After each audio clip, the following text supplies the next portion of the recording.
Irjen Pol Refdy Andri serahkan Pataka Salawaku Emarina ke Irjen Pol Lotaria.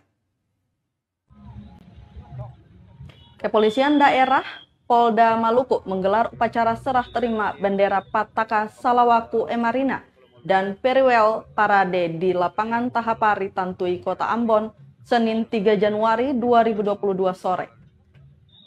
Bendera diserahkan Irjen Pol Refdy Andri kepada Irjen Pol Lotaria Latif selaku Kapolda Maluku Baru. Dalam sambutannya, Irjen Pol Refdy Andri mengapresiasi kinerja personil Polda Maluku dalam menjaga Kamtibmas yang berdampak turunnya kriminalitas di provinsi ini. Refdy pun meminta seluruh pejabat utama Polda dan jajaran untuk mendukung kerja Kapolda baru.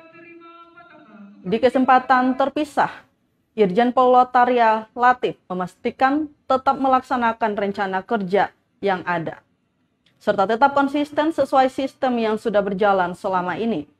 Lotaria juga meminta personil Polda Maluku sesuai instruksi Presiden agar dapat mendukung dan mempercepat peningkatan investasi yang bersifat nasional.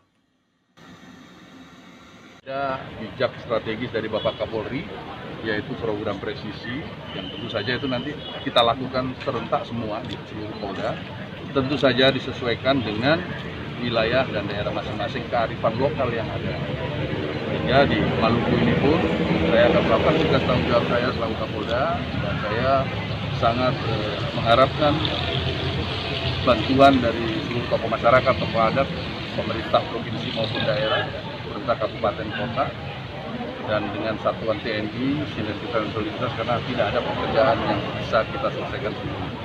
Kita harus bersama-sama membangun Maluku ini dan bersama-sama memelihara Kamtibmas dengan baik agar tercipta situasi yang aman, damai, dan kondusif. Saya kira itu.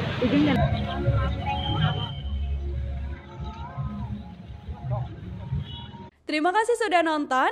Jangan lupa like, subscribe, dan share ya.